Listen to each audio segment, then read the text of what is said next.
Hi folks, we're going to start this week's lessons by reviewing a couple of concepts that are going to be useful for us today. So the first thing I want to talk about is how we defined a line in 3D. So let's think about why we want to define a line in 3 space. Let's say this line here, we'll use the example of, say, a plane's flight path. So let's say the plane is flying in a straight line. So we want to be able to describe its motion in space. The issue is what if there's another plane that's also traveling in that airspace, or maybe a third or a fourth. So you need a way to describe the different flight paths. Okay, so for example, you might want to know, will those flight paths ever intersect? If they do, when and where? So you can avoid, obviously, some sort of crash. All right, so we needed a way to define these lines in 3 space. All right, and we saw that our traditional methods didn't quite work, but we were able to bring in this idea of using a vector. Okay, so let's remind ourselves how we did that. So say we were in 3 space and we wanted to describe a line. So what we used as a representative for the direction of the line, instead of the idea of slope, we used this idea of a direction vector. So we took a vector that was parallel to the line, okay? But clearly there's lots of lines that are parallel to that vector. So not surprisingly, as we did in the past, we also needed a point. And the way in which we determined an equation for the line is we said, well, let's take a vector to that point, okay, to the given point. That's what we called the vector r0. And if I add some scalar multiple of that direction vector to this vector here, well, I'll get to a new point on the line. If I add, say, a smaller scalar multiple, I would get to a different point on the line. And if I add a longer scalar multiple, I end up at a different part of the line. If I add a negative multiple of the vector, I end up at this point here. And if I take different scalar multiples of that direction vector, I eventually will describe every single point on the line.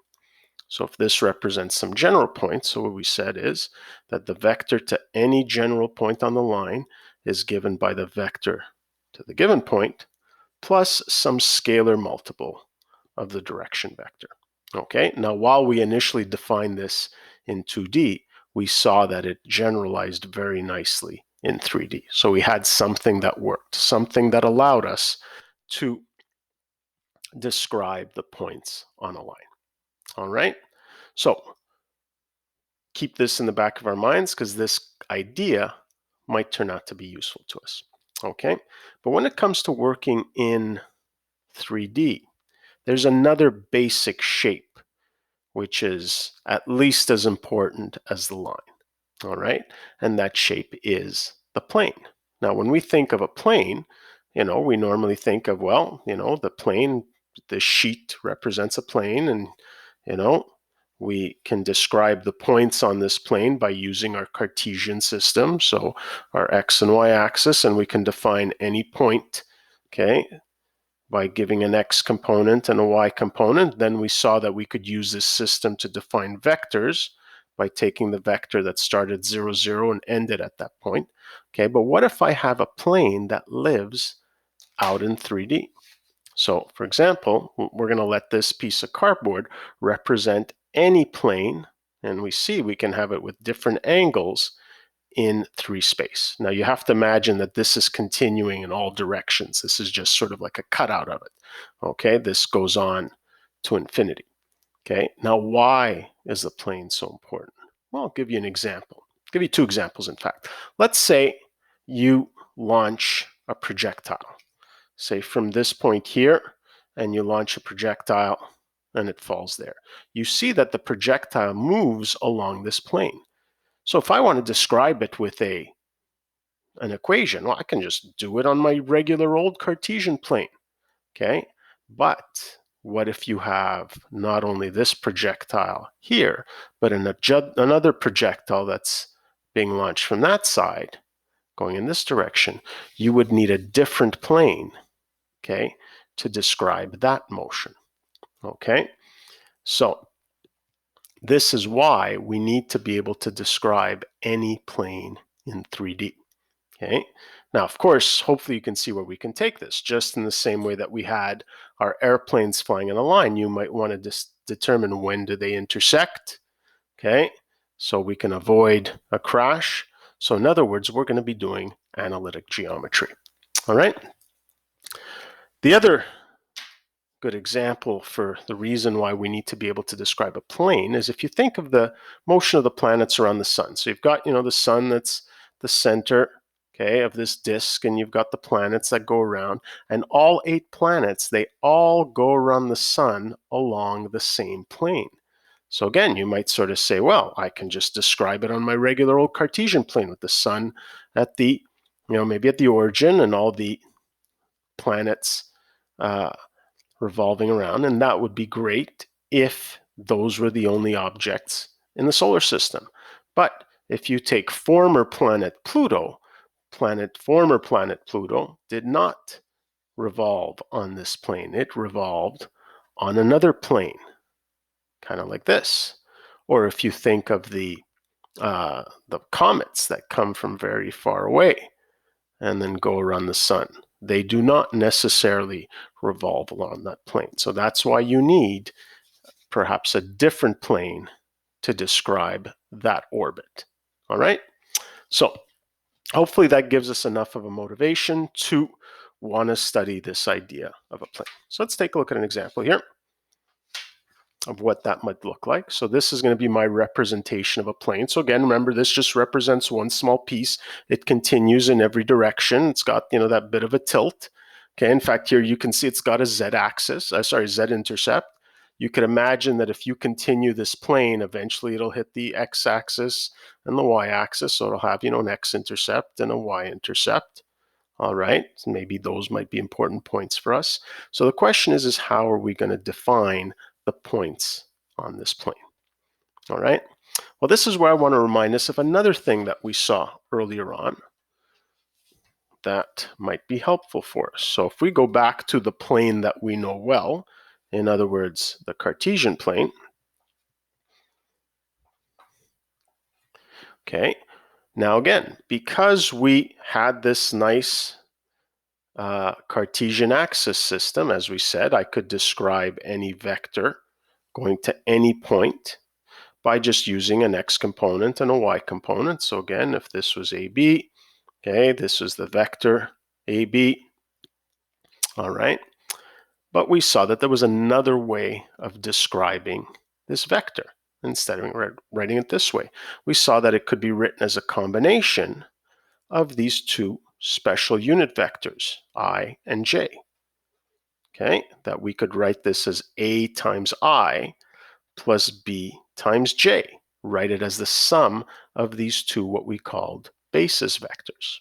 Okay, now the problem here in both of these instances, when I try to bring this to a more general plane in 3D, well, there's no obvious axes that one could use on this plane. It's not like it's, parallel to the XY plane that exists here.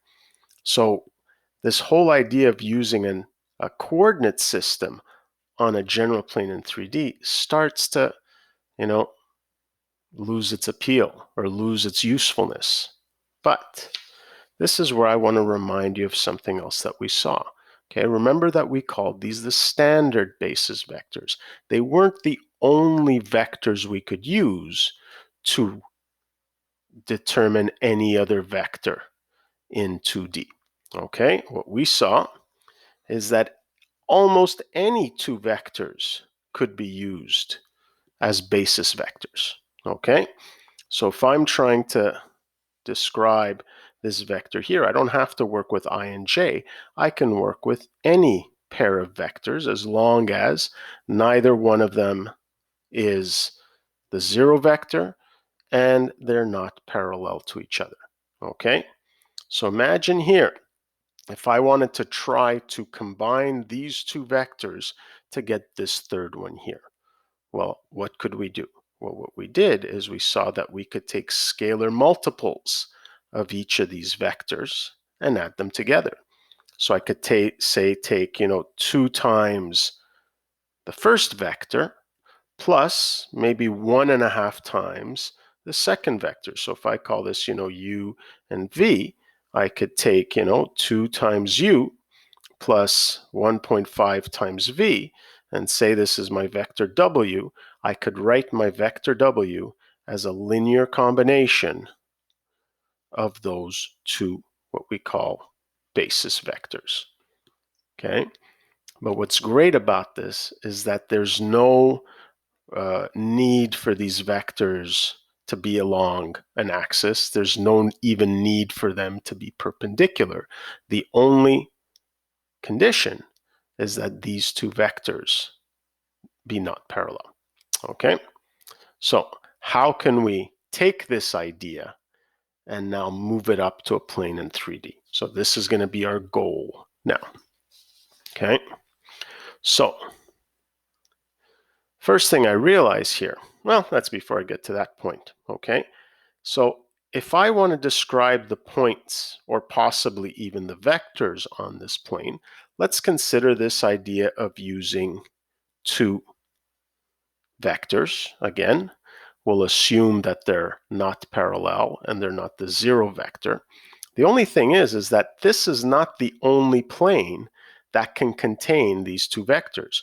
What if I had a parallel vector down here? I could just move these two vectors and write them on this plane. All right? So similar to what we had to do with the line, it wasn't enough to have a direction vector to describe a line, because there were infinitely many lines parallel to that. Infinitely lines parallel to the direction vector. Same thing here. If I've used these two basis vectors, there's lots of planes I could use that are parallel to these two basis vectors. So not surprisingly, I also need a specific point on the plane. So that distinguishes this plane from that plane there. And let's think about doing the exact same thing we did before. Okay, but since I want to work with these vectors, in order to get to another point on the plane, I can only add up vectors. So I'm going to take the vector to that point, and I'm going to, once I'm on the plane, I can now add scalar multiples of these two vectors here. I can add, say 1 times the first vector and maybe 3 times the second vector, and look where I end up at that point there. So I add my, not surprisingly going to call this R0, my vector to the known point, and then I'm going to add a linear combination of my two basis vectors to get to any point that I need. If I need to get to a different point, I'm just going to add different linear combinations. Maybe I'm going to add, 4 times the first vector and then minus the other vector. Okay, but I can get to any point on the plane by adding linear combinations of these two basis vectors, similar to what we did on the Cartesian plane. Okay, the only difference is I first need that vector to the given point. And this is going to allow us to define what we call a vector equation to a plane. So in a very similar way to the way we define the vector equation of the line. Now, by the way, I hope you can see why one vector is not enough. It's not enough to have one direction vector, because if I get to this point, if I'm just taking multiples of this vector, well, I'm only going to get things along this line. There's no way I could ever get to that point or that point or that point, similar to this one here. So this is why we need two basis vectors when we're trying to, or two direction vectors when we're trying to define a plane. Okay, so let's draw maybe a little nicer diagram here. Okay, to set up our equation. So the first thing we need is we need a point on the plane. Okay, and then we're going to consider the vector to that point. Okay, so that's going to be our R0. Let me write it on the other side. Okay, then we need two direction vectors that are parallel to this plane. And then from there, we're going to take scalar multiples of these direction vectors. Okay, so let's say I call this A and I call this B. I'm going to take some scalar multiple of A, okay, plus some scalar multiple of B to get to some random point on the plane. Okay, and that's going to be our vector to a general point on the plane. Okay, so this is going to be some scalar multiple of the first vector plus some scalar multiple of the second vector. And clearly we're going to have to use two different variables because it's not necessarily going to be the same scalar multiple of the first as it is to the second. Okay, and this is how we are going to define the vector equation of a plane. All right, so what do we have? We have our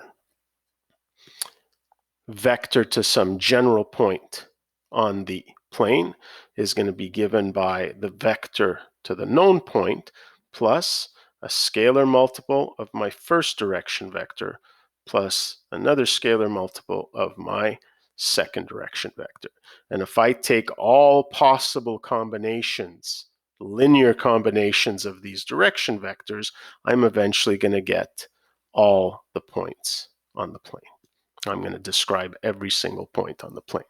Okay, so if I want to write this more explicitly, okay, x, y, z will represent my vector to a general point, x naught, y naught, z naught is going to represent my vector to the known point, plus, and this is where we're going to do something a little different because we're going to start running out of, I guess I could call this xa, ya, za, and then xb, yb, zb, but I'll just show you another thing that we often use, okay? By the way, I'll give you a little tip, at some point, if you take a linear algebra course, you're not going to limit yourself to 3D. You're going to have 4D, 5D, any number of dimensions. And so this is likely what you're going to start using to represent these vectors, is we're going to call this A1, A2, A3. Okay, the x, y, and z components of the vector A, and then plus some scalar multiples of my second direction vector B, which I'm going to call B1, B2, B3. So we use a numerical subscript. Okay, we don't worry about x, y, z. And then, of course, s and t still be any real numbers. Okay, but I don't think you should be too surprised that as we did with the equation of a line, you could also rewrite this equation so that you're giving an equation for each separate component. And this is what we call the parametric equation of a plane. Okay, and it's the exact same thing. All I'm doing is I'm specifically giving an equation for each component of my point. So the x component of a general point on the plane is given by, well, I'm just going to add up all the x components here. It's going to be x naught plus SA1 plus TB1. Then the y component is going to be given by y naught plus SA2 plus TB2. And then the z component is going to be given by z0 plus SA3 plus TB3, where of course s and t can be any real number. Okay, so I want you to notice something. For the line, you only needed one parameter. Okay, that's because a line is a one-dimensional object, whereas a plane has area. It's a two-dimensional object, hence we need two parameters to define it. Okay, so before we move on to our next topic, let's just do one example here. So it says determine the parametric equation of the plane which passes through these 3 points. Okay, so I've got